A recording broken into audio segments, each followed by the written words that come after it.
तर काँग्रेसकडून वर्षा गायकवाडांना लोकसभेचं तिकीट हे जाहीर करण्यात आले। त्यानंतर आता वर्षा गायकवाड या मातोश्रीवर दाखल झालेल्या आहेत। उद्धव ठाकरेंची भेट घेण्यासाठी गायकवाड या ठिकाणी मातोश्रीवर दाखल झाल्याची दृश्य आपण पाहत आहोत। तर काँग्रेस उमेदवार वर्षा गायकवाड आता मातोश्रीवर दाखल झालेले आहे। उत्तर मध्य मुंबईतून वर्षा गायकवाड यांना तिकीट देण्यात आलं आणि त्यानंतर त्यांच्याकडून उद्धव ठाकरे यांची मातोश्रीवर जाऊन भेट घेण्यात आलेली आहे। तर काँग्रेस उमेदवार वर्षा गायकवाड यांना लोकसभेचं तिकीट जाहीर झाल्यानंतर ते आता मातोश्रीवर जाऊन उद्धव ठाकरेंची भेट घेताना आपल्याला पाहायला मिळत आहे।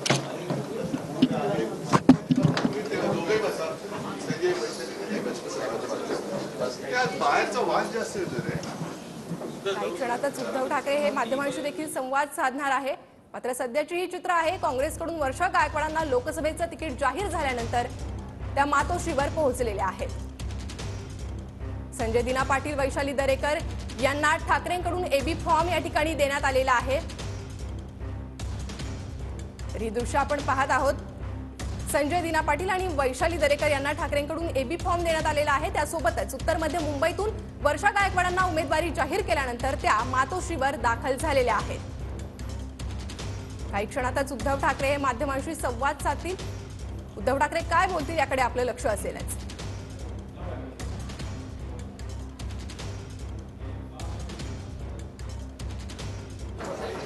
हे तो मोबाईल त्यांच्याच मध्ये येणार।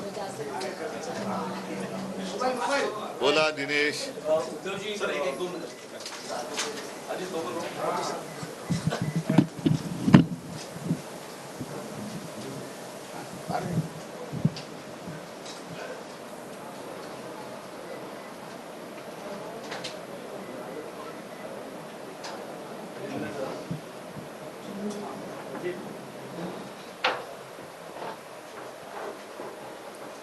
काय झालं?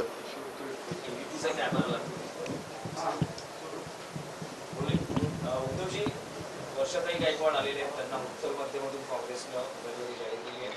पाठिंबा आणि शुभेच्छांसाठी आलेले आहेत। काय तुम्ही भावना व्यक्त करता? भावना काय व्यक्त करायच्या? वर्षाताईला खासदार म्हणून पाठवणार दिल्लीत।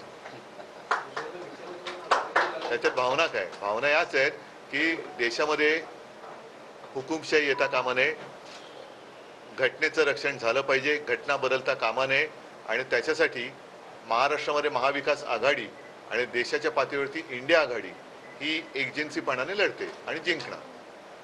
खरं तर वर्षाताई दक्षिण मध्यसाठी आग्रही होत्या, पण आता उत्तर मध्यमध्ये वर्षाताई मुंबईची काँग्रेस अध्यक्ष आहे, त्याच्यामुळे ती आता तिला आरेतुरे बोलतो, कारण तिला मी लहान बहिणीसारखीच मानतो म्हणून तिला मी आरेतुरे बोलतो। वर्षाताई मुंबईचे अध्यक्ष आहे, त्याच्यामुळे ती कुठूनही लढू शकते आणि कुठूनही जिंकू शकते।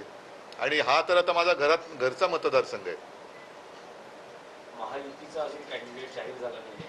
महाविकास आघाडी महायुती बरोबर अजून आम्ही काय आघाडी केलेली नाही, त्याच्यामुळे त्यांच्या उमेदवाराचा मी काही निर्णय सांगू शकत नाही।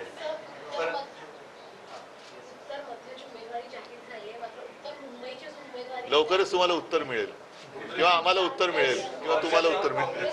नाही, घोसाळकर आहे तिकडे, सगळे जागेवर आहेत, तुम्ही काय काळजी करू नका, तुम्हाला लवकर उत्तर मिळेल। तुमची प्रतिक्रिया आहे?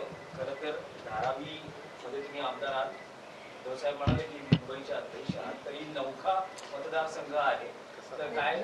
बिलकुल नौखा नाही आहे, कारण 10 महिन्यापासून मी इकडे राहत आहे, माझं घर इथे आहे आणि सन्मान्य मी ठाकरे साहेबांचे मनापासून धन्यवाद व्यक्त करते की त्यांनी ज्या तऱ्हेने सहकार्य असेल, आशीर्वाद असेल, कारण त्यांच्या मंत्रिमंडळात मंत्री म्हणून मी काम केलेलं आहे, ते मला चांगल्या तऱ्हेने ओळखतात, पूर्वीपासूनचे संबंध आहेत आणि म्हणून मी अपेक्षा करते की महाविकास आघाडीच्या मुंबईचे अध्यक्ष आहे, फक्त एका सीटपुरतं बोलणार नाही, साईच्या साई महाविकास आघाडीच्या ज्या सीटा आहेत त्या निवडून आणण्यासाठी आम्ही एकत्र प्रयत्न करू आणि जिंकू, याबद्दल मला खात्री आहे।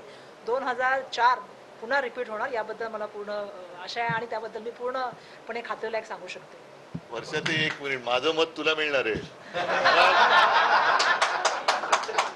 आणखीन काय सांगू? मी तिचा मतदार आहे। पहिल्यांदाच तुमच्या आयुष्यात पहिल्यांदाच काँग्रेसच्या पंजावर तुम्ही मतदान करा. हा पण तुमचा त्या पंजामध्ये मशाल आहे ना, पंजामध्ये मशाल आहे की हातात मशाल आहे. ईव्हीएम हातात हाताचा पंजा असेल. हो, पण त्या हातामध्ये मशाल आहे ना, आणि त्याचा एकत्रित परिणाम होईल त्याच्यानंतर आम्ही तुतारी फुकणार आहोत. चला, ठीक आहे. उद्योजी आणखी एक विषय आहे की मुख्यमंत्री ज्या मुलाखती देत आहेत त्यात सतत एक मुलाखतीत उल्लेख होतो आहे की महाविकास आघाडी सरकार भाजपच्या नेत्यांना अटक करण्याच्या प्रयत्नात त्याच्याबद्दल फडणवीसही म्हणालेले आहेत रायगडच्या सभेत की माझी पूर्ण चौकशी झाली, अधिकारी आणले गेले, नेमले गेले, पण काही आढळलं नाही. जाऊ द्या. त्याच्याबद्दल संजय राऊत हे अत्यंत चांगल्या पद्धतीने परवा बोललेले आहेत, आणि आज काही वृत्तपत्रात लेख आलेले आहेत की ज्या पद्धतीने गेल्या 2-3 दिवसात क्लीन चिट देण्यात आली, 70,000 कोटीचा घोटाळा असेल, शिखर बँकेचा घोटाळा असेल, मग घोटाळा झाला होता की नव्हता हा सुद्धा एक प्रश्न आहे. कारण म्हणजे कालपर्यंत ज्यांच्यावरती तुम्ही आरोप करत होतात ते तुमच्याकडे आल्यानंतर क्लीन चिट कशा मिळाल्या, याही प्रश्नाचं उत्तर त्यांना लोक विचारतायत. आणि जरी त्यांनी नाही दिलं तरी लोकांच्या मनामध्ये तो प्रश्न आहेच. बाकी त्या मुलाखतीबद्दल सोडा. मला वाटतं नाना पाटोळे चांगलं बोललेत की ते चावीचं खेळणं असतं. रोज सकाळी चावी दिली जाते, ती चावी संपेपर्यंत त्यांना बोलावं लागतं. ठीक आहे, चला, धन्यवाद. मी आता परवा चाललेलो आहे सांगलीत, आणि सांगलीची जागा चांगली आहे, आम्ही जिंकणार.